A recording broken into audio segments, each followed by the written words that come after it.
territory on West, there's just one way to handle the killers and the spoilers, and that's with a U.S. Marshal and the smell of Gunsmoke.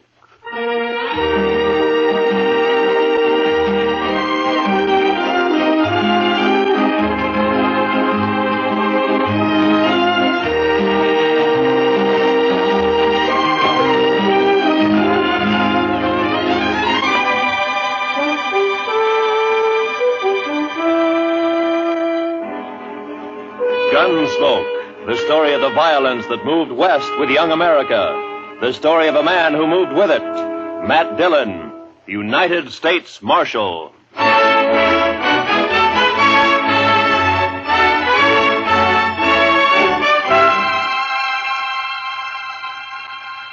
Wanted for murder. Wanted for murder. Clay Richards. Clay Richards.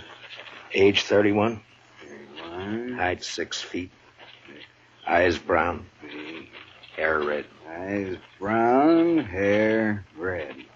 Hey, how'd you like me to print his picture on these notices? I got a woodcut. Well, let me show you. Ernie! Yeah? Fetch your marshal a copy of that front page. Interviewing Clay's wife yesterday, I noticed a tintype on the mantel, their wedding photograph. So, first thing you know, I snitched it. It's very thoughtful. Yeah, I'll take it, Ernie. Here. And then I propped it up in front of me and carved me this woodcut. Ain't she prime? Ain't she just elegant? Real elegant. Good likeness, don't you think? Of course, he was 7 or 8 years younger with the tintype. Yeah, it's a good Cut likeness. his hair short. And Doesn't show what makes a law-abiding man like And him you try gotta to keep rob in a mind the bank. tintype's very short. Doesn't look like a man who It murdered an old knows cashier and my a eyes. Chinese Remember, cook who just happened to be Sure sweated there. over it, though. But Yes, it's a we're- good likeness. Yes, sir, it is. A picture like this sure dresses up the front page, don't it? Yeah, it's a little masterpiece, Mr. Hightower, a notable contribution to the culture of Dodge City. Well, thank you, Marshal. Does fetch the eye, don't it? I'm printing an extra 500 copies of the weekly, and I bet I sell them all. Too bad the cashier's shot went wild.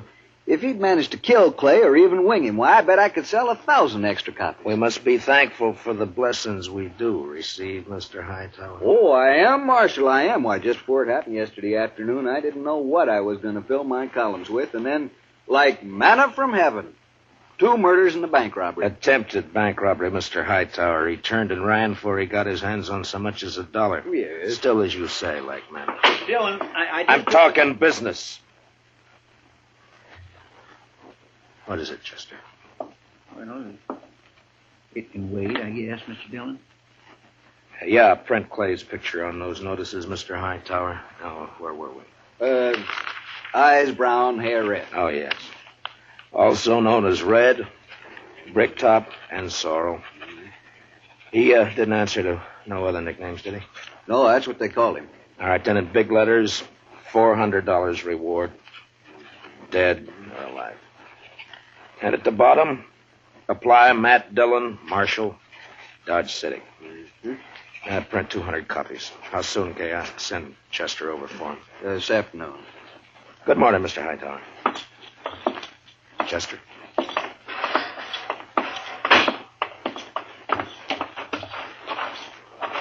Think those posters will do any good? Richards is probably over the line into Oklahoma or Colorado by now. That strawberry roan of his is the fastest in the county. He has no money. He panicked and ran out of the bank before he got a penny. I think he'll try to get help from his wife or brother or a friend the first chance he has, maybe tonight. I say he's around here somewhere.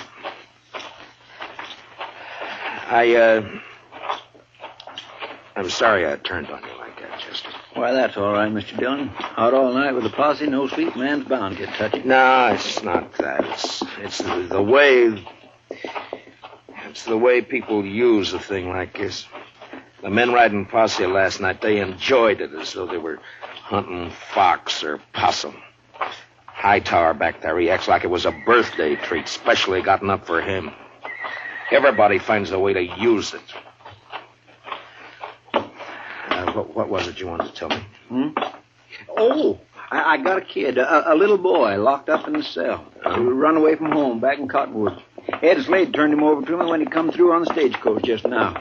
Kid about 12 years old. Whose is he? Widow woman. Miss Bonnie, she runs a boarding house in Cottonwood. Ed says kid's always running away a little wild, I guess.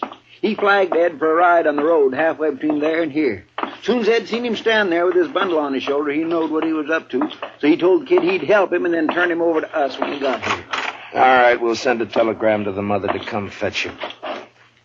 Well, come on in, Chester, and shut the door. Mr. Dillon? You're letting in every horse fly in Kansas. Mr. Dillon, I think you better cancel the order for them notices. What? The Dutchman's coming up the street, and he's leading a strawberry roan, and Clay Richards is draped across his back. Like a sack of wheat across the saddle. Last time I saw him, 2 days ago, he was standing at the bar laughing his head off. A sack of wheat across the saddle. And followed by half the saloon bums and loafers in town. All right, Chester, make him keep back. All right, now stand back, you fellas. Come on now, back. Stand back. Ziegler? How'd it happen, Ziegler? My goat, my old billy goat, he pushes open the fence last night and runs away. Forget your goat. What about Clay? Yeah, I tell you. This morning I go to look for the goat. I walk here, there. Near the river, I see Clay. He sits there. I say, hello, Clay. Wie geht's? You dirty Dutchman. You no good dog. Clay was your best friend. He helped you buy your farm, so you kill him for your All right, all of you. Keep back, everybody. Clay? Me? No, my brother, he was like... We was in the war together. Peter, listen. You killed him for the war. Not so! I killed nobody. Not since Gettysburg. Clay is dead already when I find him. I don't even own a pistol. Ziegler, inside, quick. Yeah. Chester, give me a hand with Clay. All right, all of you. Listen. Shut up! I will not tolerate a disturbance. You know me. I got him, Chester. Take his leg.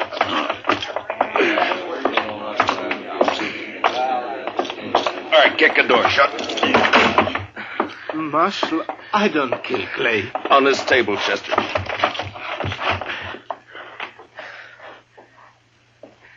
What'd you do with Clay's gun? His holster's empty. Gun? Clay's? I ain't got it. I don't even own one. Chester, see if it slipped out. His holster was empty coming up the street. First thing I noticed. Maybe it's over on the... Another customer?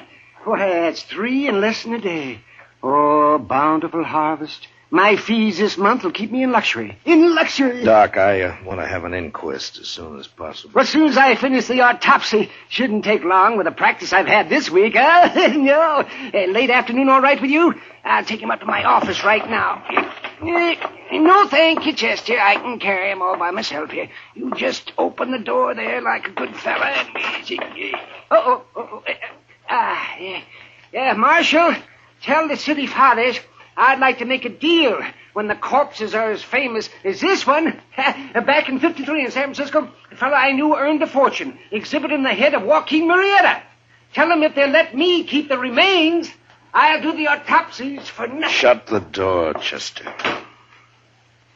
Ziegler, where is it you met Clay on the river? By the ford.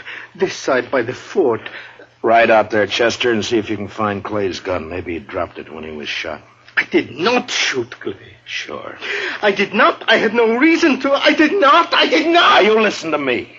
Maybe you think Dodge has got so big I don't know about everything that goes on here. Well, if you do, you're wrong. If you think I don't know about the bank having an overdue mortgage on your farm, you're wrong. $400 is reason enough for a struggling farmer like you. No. Could not do such a thing. I am a human being. To a peace officer, Ziegler, that's enough grounds for suspicion. But whether you did it or not will be decided at your trial. In the meantime, you just stop yammering about it. Trial? Me? Even when I shoot somebody, I stand trial. If they find it's justifiable homicide, and they probably will, Clay being a wanted man, then they'll let you off. And if not... Please, I am permitted to go now. Go. Are you crazy? I found this stock. I must look after it. You sit right down. You want to be lynched? You're trying to get yourself murdered? Have you forgotten about Clay's brother, Adam? Adam would not believe I shot him. What difference does it make whether he believes it or not? His brother's been killed. Everybody's looking to him to do something about it, and he knows it. You want me to guess where he is right this minute? He's in one of them saloons, lapping up courage to come in here and ask me to give you to him for a present. You want to know who's with him? Every loafer, every bum, every slob in town. Slapping him on the back and telling him what a shame it is. Taking him on to kill you so that they can have some excitement and some fun. Well, maybe you deserve killing, but it's my job to uphold the law, and I'm not letting you out of here. What? I tell You might that- spend your time trying to think up a better story. That is, if you intend to stay in this town. All right, now think back. Didn't Clay go for his gun before you shot him? I tell you, I didn't. If I'm not under arrest, you have no right to keep me here. I got to look after my farm. I go. All right, Chester, lock him up. Yes, sir, Mr. Dillon. Come on now, Ziegler. Help me, senor. Help me, senor. Step out, Sonny. This cage is bespoke. Who's in there, Chester? That little old runaway from Cottonwood? Oh. Yeah, come over here, son. Come over here to me. I know who you are. You do you? You bet. You're Matt Dillon. Guilty. I knowed you right off. You just pointed out to me one day back home. Filler says you was the fastest gun thrower in Kansas. Wyatt Earp wouldn't be awful interested to hear that, I'm afraid. Filler says you was faster than Old Earp. Faster than Wild Bill Hickok in Hayes City and Fat Masterson or any of them. How many fellas have you killed? You don't keep score, son. It's something you try to forget. Not me. Someday I'll be famous like you, and for every filler I kill, I'll put a notch on my gun. People will see those notches, and they'll know they better not try. Why'd you run away from home, bub? Don't you know your mother's likely to worry about you? Oh, she won't worry. She's too busy working. You ain't gonna make me go back, are you? You wouldn't do that, would you? Well... Because it wouldn't stop me for long. I'd only run away again. Oh, where are you off to in such a sweat? Oh, Texas, California, Mexico. A fellow can accomplish things there, not like living in old Cottonwood. If you let me go, someday when I'm famous, you can tell people you helped get me started. Well, that's a pretty strong inducement. I'll have to think about it for a while. And, look, while I'm making up my mind, I want you to give me your word. Word of a man who'll be famous someday that he won't try to run away from me. Otherwise, I'll have to have Chester lock you up again. Oh, I'll shake on that. Good.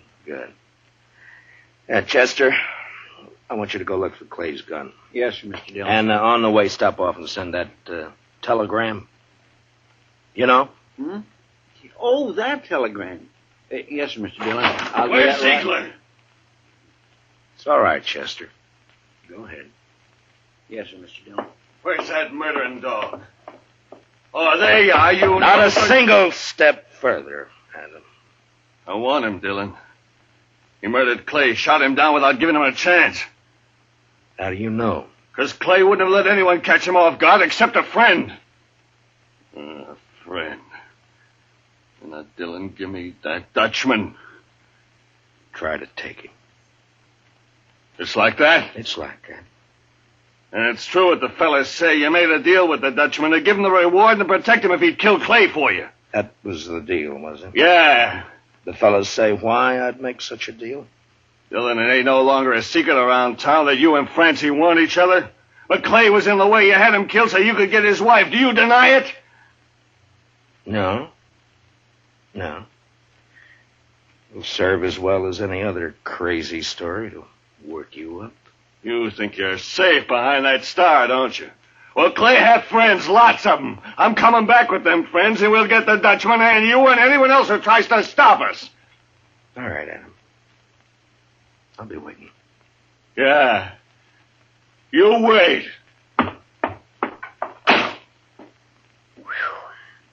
I almost seen something pretty just then, didn't I, Mr. Dillon? Yeah, almost. About another pint of whiskey ought to do it.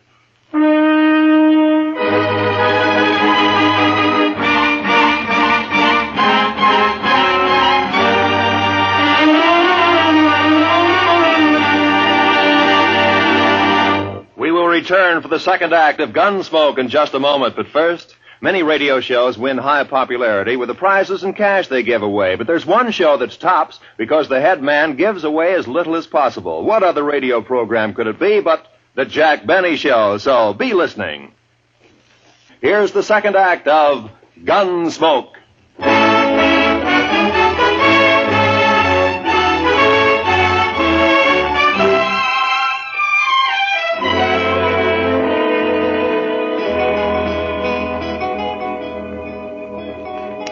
Son? You say something, Mr. Dillon? Yeah, open that drawer in front of you there. You'll find a small bottle of oil in there. No, the one to the right there. Yeah, that's it. Now, bring a little brush, too, huh? Here it is. Thanks, bub. It's a right nice gun you have. Yeah, it's not bad, but a little stiff. Just a little stiff. Don't it have a trigger? I never seen no gun without a trigger before. Oh, you remove a trigger or tie it back against a guard.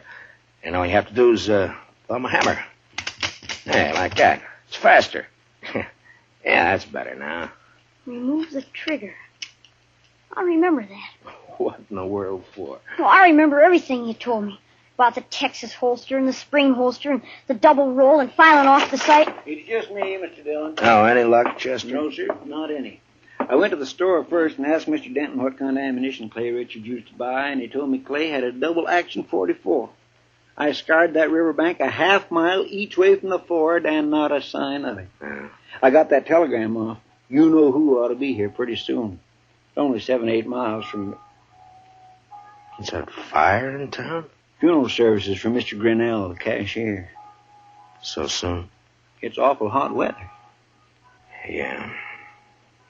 Any of your guns need oiling, Chester? I don't think so. You sure? When Adam left, he said he'd be coming back with some friends. I know. I stopped at the Oliver Ganta just now to rinse out my mouth. Adam was there talking mighty ugly and mighty big. He's got a sizable following. When do you think? Any minute now, Mr. Dillon. Want me to take Bob out of here to one of the hotels, maybe? I want to see No, it. I think you'll be safer here, Chester, behind stone walls and dodging about the streets rubbernecking. You keep your head down, Sonny. You hear? There's a... Matt, I gotta talk to you. She ought to be in mourning. If she cared for Clay at all anymore, she ought to be in black. Matt, Oh, Lord, I find her more beautiful all the time. Matt, have you heard what they're saying? What are they saying, Francie? That you and me, that you made Pete Ziegler kill him because I'm sorry that got back to you, Francie. it's all over Dodge. Adam almost strangled me before they dragged him off. Francie, I didn't shoot Clay. Francie, I beg you, believe me. Shut up, Ziegler. Shut up or I'll pump you to death! Francie is just one of those crazy stories. They needed one and they made one up. But, Matt, everyone believes it. On my way down here, people were pointing, whispering. Old women clucking their tongues at me. They believe it. They'll forget it as soon as this is over. They'll remember that even if we once did go with each other, it was finished and done with even before the war ended, before you even met Clay. No, they won't forget it. For the rest of my life, as long as I stay here, Hold it a minute, Francie. Yeah, Doc, what is it? Oh, am I interrupted? What is it, Doc? Topsy's finished. I examined his liver and lights his... This is Mrs. Richards, Doc. Oh, I beg your pardon, ma'am. I'm sure I meant no disrespect for the departed. Well, Clay was shot all right, but from the nature of the wound and the coagulation of the blood, I'd say it happened sometime yesterday. I'd say the cashier's bullet didn't go wild after all. how could a dead man gallop away? Well, the wound wasn't what killed Clay. The ball hit the rib case and it bounced off. .22 caliber it was.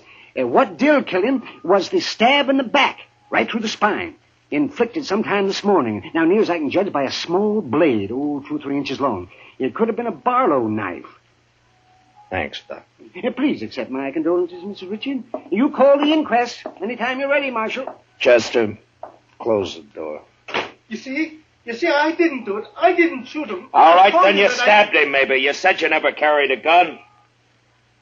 Look, Francie, go home and give matters a chance to simmer Matt, down. I'm going to ask you for something. Yeah? Turn Pete Ziegler out into the street. What? Francie, they're itching to get their hands on him. Let him have him. It'll prove that story's a lie, that you didn't make a deal with him. Please, Matt, I have to live here. Hear me, I have to live here. Matt? Matt? Don't look at me like that. Go home, Francie. Go home or leave town or hang yourself or anything you like. Just go away. Away! Right now.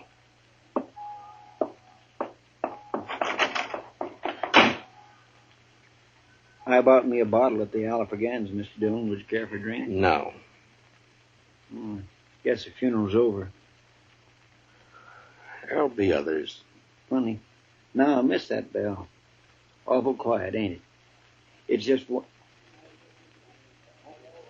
Just about on schedule. Are you ready, Chester? Yes, sir, Mr. Dillon. I'd use a shotgun if I were you. It's more effective when there's a mob to be dealt with. Oh, yes, sir, I aim to. Ziegler, and you too, son. If trouble starts, lie down flat on the floor and keep your head down all the time. Don't gawk to see what's happening. You understand me? Yes, sir, Mr. Dillon. All right. Dillon! Come on, Dillon! Come on! Chester, I want you to stand here in the doorway after I go out, where you can cover the back door and me at the same time. Yes, sir, Mr. Dillon. All right, Chester. Open the door. Come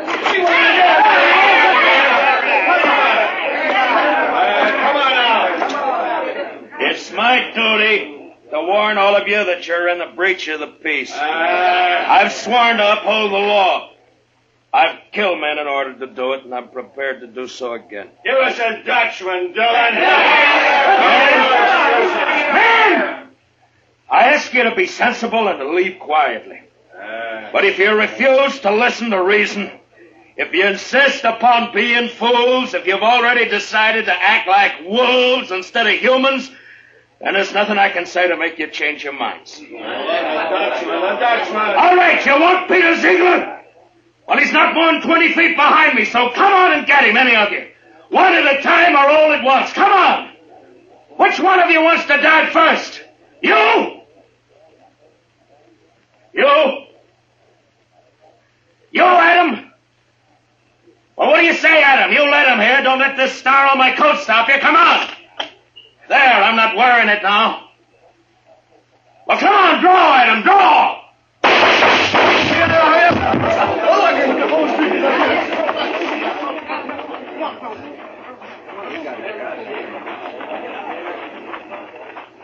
You all right, Mr. Dillon? Yeah. Get his gun. Man alive, I couldn't even see your hand move. Marshal! Oh, don't tell me. Don't tell Doc, me. you make one single funny remark and I'll knock you down. You just take him to your office and get to work. Well, I never do mean to offend, Marshal. In my line of work, well, bodies, they're just so much lumber. Make all the jokes about him you please, but not to me and not in my hearing. In my line of work, there's nothing humorous about death. Give him a hand, Chester. No, I can handle it, Marshal. Thank you. Just the same. Can you direct me to the marshal's office? Yes, ma'am, right here. I'm Marshal Dillon. Well, I left Cottonwood as soon as I got your telegram. I'm Miss Bonnie. Where's my boy? Oh, we have him, ma'am, safe and sound. Here, let me help you down. Hitch that horse, Chester. Right this way, ma'am. Oh, I'm so sorry he put you to all that trouble, Marshal. The truth of the matter is he is a wild one and no mistake. Takes after his father, one scrape after another. He was no trouble at all. I enjoy children. I like to have them around. Bob, your ma's here. Son? Chester, where's the boy? Did you let him slip past you? No, sir, Mr. Dillon. He never got past me. Look, the back door's open. He seen me and he hightailed it, the devil. We'll round him up for you, ma'am. Don't worry. Oh, I don't know why I bother hauling him back. If he's run away once, he's run away 1,000 times. This time he ran because I wouldn't buy him a gun. He wanted a real one. That boy's just gun crazy, I swear. I got him a nice Barlow knife instead. Barlow I knife? reckon it didn't signify, and off he runs. Barlow knife? The kid. Chester, find that kid. Marshal, has he done something bad with it? I told him to use it careful. He promised he'd use it careful. No, never mind, Chester. He's got Clay's strawberry roan. We'd never catch up to him. Oh, I try to bring him up right. I tell him to be good, but he don't listen. He just don't listen. Now, calm yourself, ma'am. Just calm yourself. Here's his little bundle, Mr. Dillon. What? Yeah, give it to me. That's pretty heavy. Here, you're better at knots than I am. Open it, will you? From the moment he was born, he's been nothing but tribulation to me. Now, please, ma'am. What's he got in it, Chester? Shirt, stockings, piece of sausage, and this. 44 double action. Yes, sir, Mr. Dillon. That's Clay's gun. Sonny didn't manage to keep it long, did he? Well, if he wants a gun that bad, he's bound to get hold of another one somewhere, somehow. Chester, call Mr. Hightower over. Hey!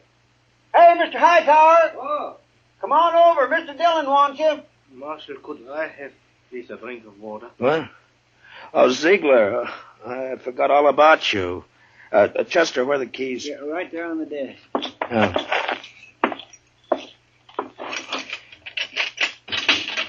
There we are. It'll be safe for you to go home now.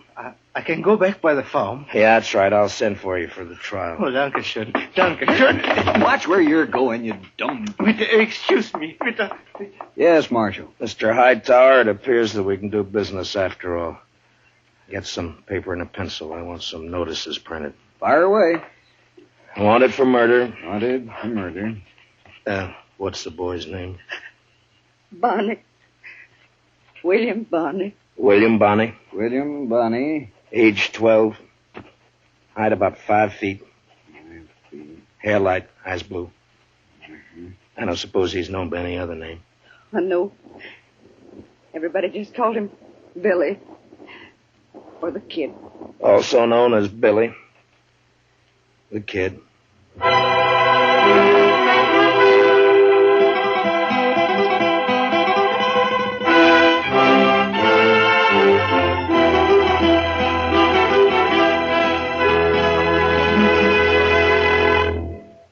Gunsmoke, under the direction of Norman MacDonald, stars William Conrad as Matt Dillon, U.S. Marshal. Tonight's story was specially written for Gunsmoke by Walter Newman, with music composed and conducted by Rex Corey. Featured in tonight's cast were Don Diamond, Parley Bear, Harry Bartell, and Howard McNear, with Richard Beals, Paul Dubov, Georgia Ellis, and Mary Lansing. Join us again next week as Matt Dillon, U.S. Marshal, fights to bring law and order out of the wild violence of the West in Gunsmoke.